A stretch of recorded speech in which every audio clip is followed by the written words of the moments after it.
On this legacy video, what I'd really like to talk about is what happens if you're the buyer's agent and there wasn't any well testing.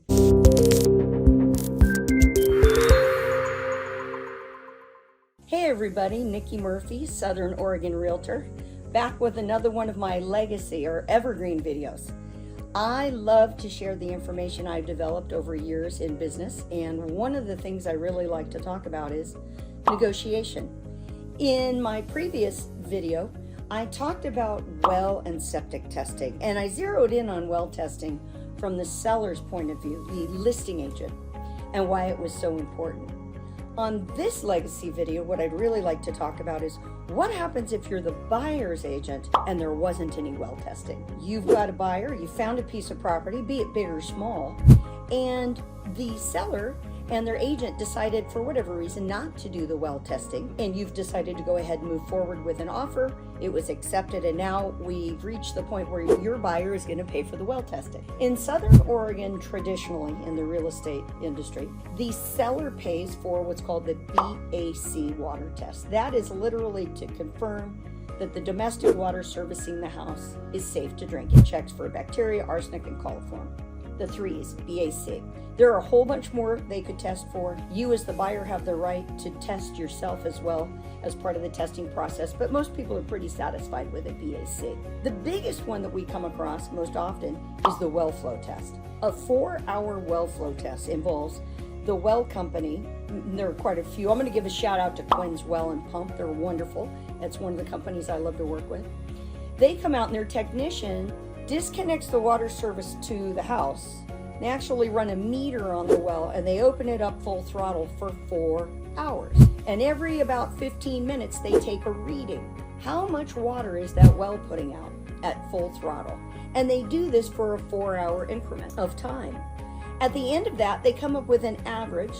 And we also know what the depth of the water inside the well itself started out at. Let's say it started out at 20 feet below grade level. This is the ground.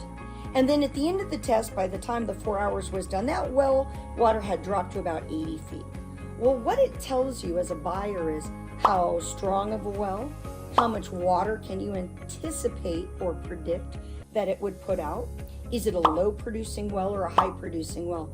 All of these questions being answered by a 4-hour well flow test are pivotal in the decision for your buyer to make the next step moving forward to finish buying the home.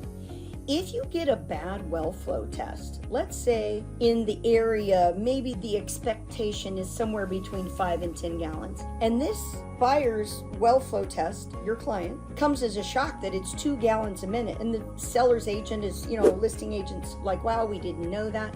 That's your opportunity as a buyer's agent. Anytime you get a report, it is a negotiating opportunity. You can negotiate for the benefit of your client. If you get a low producing well, or you get a well that was claimed to put out, let's say 10 or 15 gallons a minute, comes in at 6 or 7. Well, 6 or 7 gallons a minute isn't a bad amount of water, especially servicing the home. But what happened? Well, the listing agent and the sellers gave you an expectation as a buyer and a buyer's agent, and their well report didn't meet that. That's your opportunity as a buyer's agent to really become advantageous even more so for your client, the buyer, by talking about a price reduction.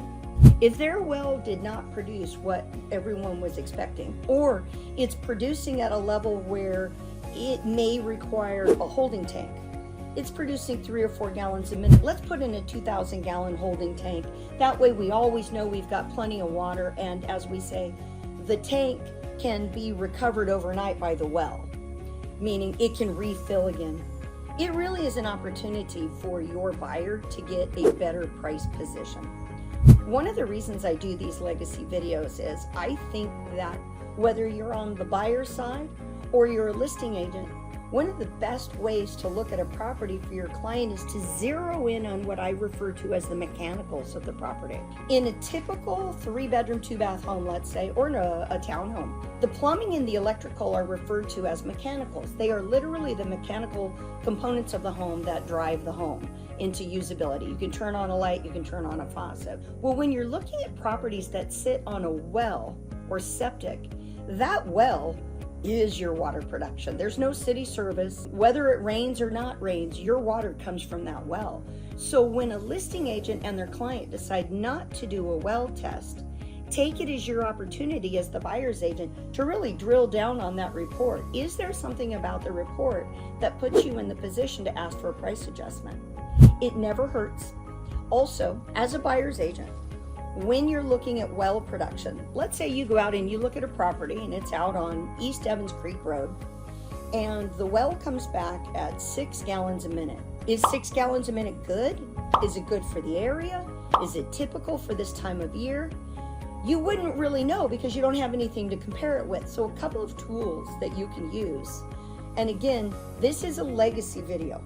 Like and subscribe down below. I want these videos to be something you can put in your toolkit to be a more successful buyer, a more successful seller.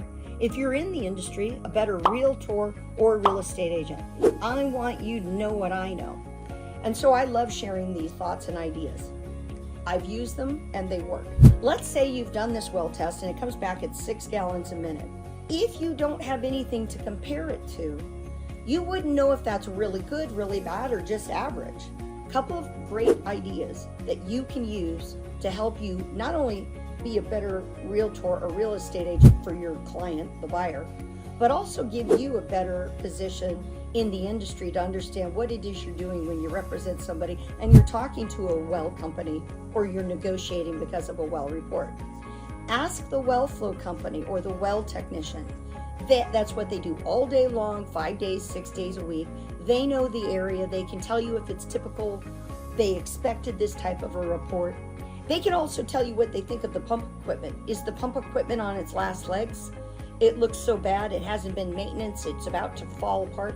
Or does it look sparkling and new? Anything about that well, you really want to ask your well technician. That's what they're specialized in. One of the biggest questions that I get asked all the time is, how big is the pump? There's a difference between a 1/2 horsepower pump and a 3/4 horsepower pump. Oftentimes the reason that you see a bigger motor on a pump is because the well is deeper. They've had to go deeper and deeper for the water. All of these things added up give you a really good perspective about the well. For the water quality test, generally the water is sent to a lab. The way that works, the water sample is taken and within several hours, being kept refrigerated or on ice, it has to be delivered to the lab. And literally the well technician signs off on a sample form. It's a chain of custody, just like you would see on CSI, believe it or not. It says, I'm, so-and-so from this so-and-so company, and I took this sample at this location. And I'm delivering it to the lab at this time, and in that interim period, I've kept it on ice or refrigerated or whatnot. And when they deliver it to the lab actually does a chemical test on it. And they test for the BAC. And if you do what's called a top 35, or you want them to focus and look for sodium or, chloride or anything else that you think might be there, they will actually give you a printed report on that.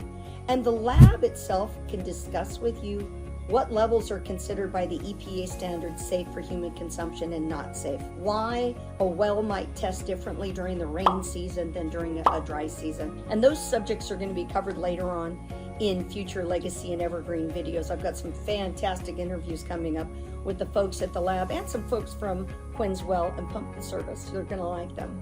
But the main point that I wanted to share with you is anytime you're looking at a property and there's testing to be done, if the seller didn't put themselves in the premium position by knowing everything about their property before they listed it, it's your opportunity as a buyer's agent and for the benefit of your buyer to investigate and then negotiate a better and more advantageous price. I'm Niki Murphy, a Southern Oregon realtor. If you like what you hear and you love my legacy and evergreen videos, like and subscribe. The buttons are right down below. My email's included. Send me any questions you have and any concerns or future topics you'd like me to cover. I'd love to. Talk to you later.